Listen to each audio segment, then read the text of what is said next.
Greetings, ladies and gentlemen, and welcome to this latest rendition of Tales from Outer Space. Taken from the subreddit HFY. All the relevant links will be down below.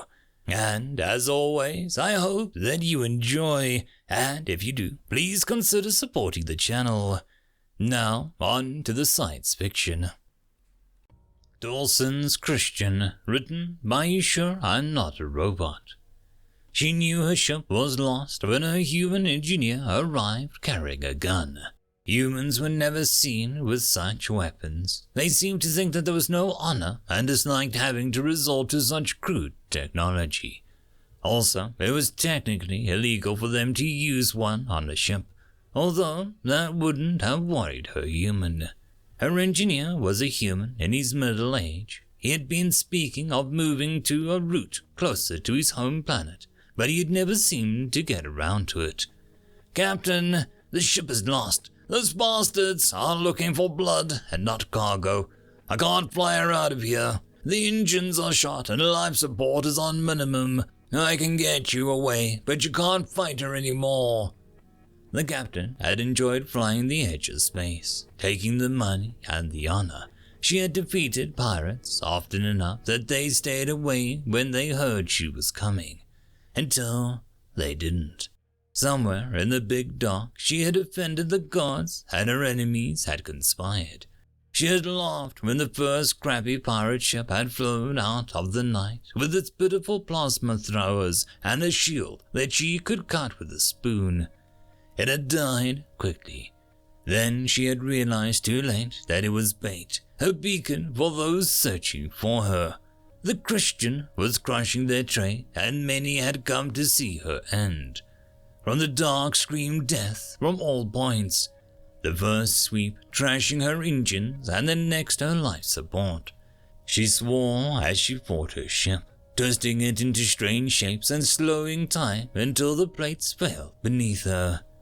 The dark shape stayed out of range, waiting for her weapons to fail and for her end to consume the ship. The Christian was speared enough to keep them off of her for a moment, but she had nothing. It was the ship itself that interrupted. "Captain, I disagree with the engineer. There is no hope of recovery or escape. I am listening to the comms, and there are more ships on the way, and they're all here to see us die. You need to ask the engineer about the lost resort." The captain looked quickly at the engineer. "What?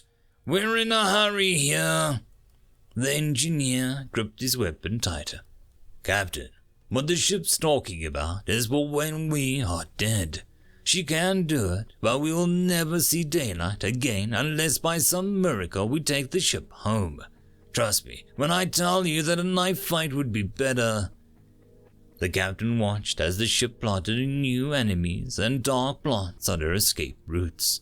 They weren't even in a hurry, simply racing for the best seats. She hit the comms. "I'm sorry, crew. There are more of them arriving. Thank you for your service, and remember that we scared these wreckers so badly that they raised a fleet against us. Our weapons will be out of power in a few minutes, but feel free to use them until then.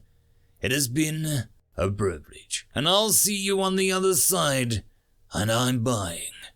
She looked at the engineer.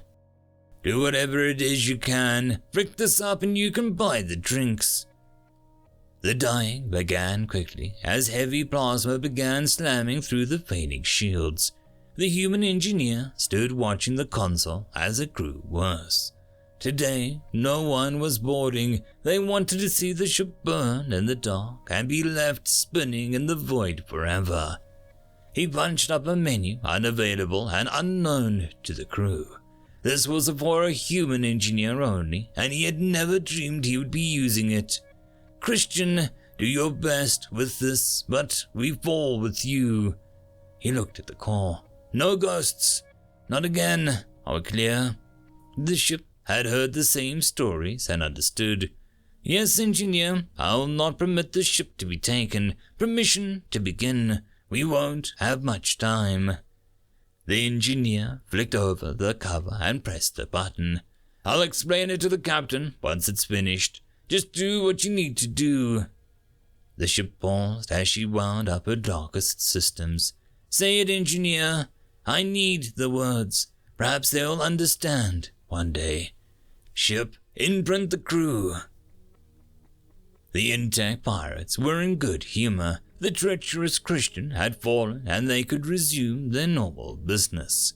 It had bloodied many of the ships happily, now sitting and waiting for the chance to add to the end. One of the captains grinned. "End this. I want to see it burn. Tell the fleet that I am opening fire. Let them join if they wish." Within the ship, the new field was extended from the core, crew falling as their very thoughts were taken from them. Without pause, the Christian welded the crew's intelligence to their tasks and let their bodies fall to the falling plates. Now caged within the core, they were lost until the comforting voice ordered them back to work. The bridge was the last to fall. "Captain, you wanted this. I need you to fight your ship.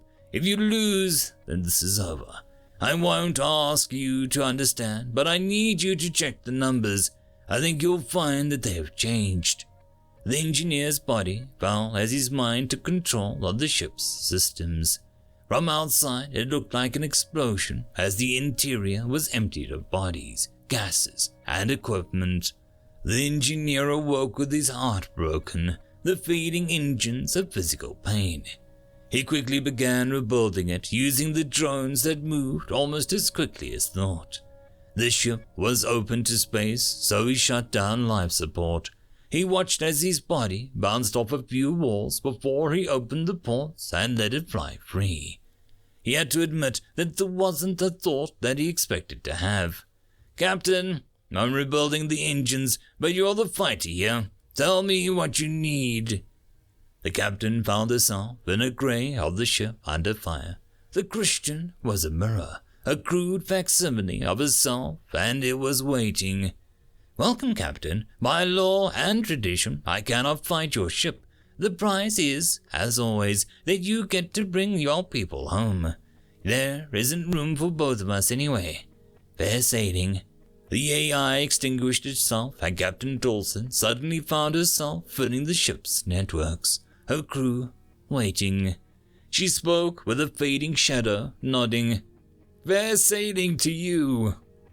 The Christian was now a mere shell, punched through by every weapon the enemy cared to fire. The captain looked, felt her way through her new network, and growled, "Back to work. I'll take nav and weapons. The chief is on engines. That smug bastard out there is in range for a kick up the arse." The engineer spoke first. "Jamie, no offense, but can you give me a minute to put the engines back together? It'll make it so much easier to do whatever you plan on doing."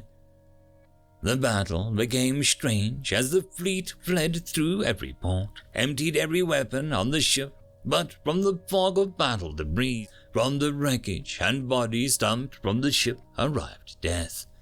Captain Dawson ignored the fact that she was now living in a nanometer of reinforced core space, not while she could fly her ship in the way that only happened in her dreams. "Frick you, jerks!"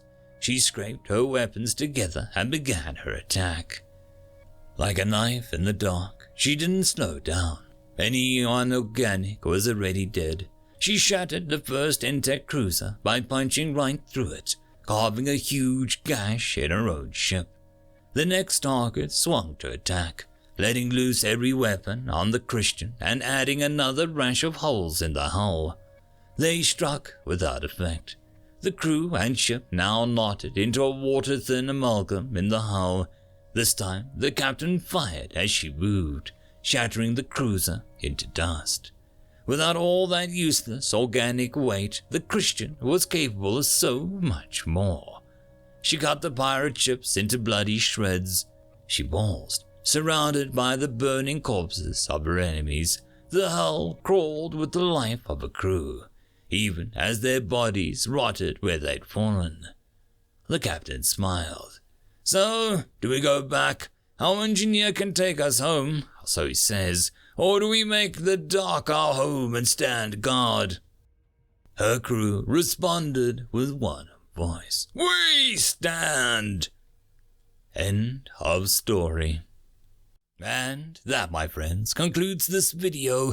I hope that you enjoyed, and if you do, please consider supporting the author, even by popping over and leaving a thumbs up or a nice comment, just to show your appreciation for the story. However, if you wish to support this channel, there are links down below which will help immensely. I will see you all in the next one, and until then, I hope that you have a fantastic day. Cheers.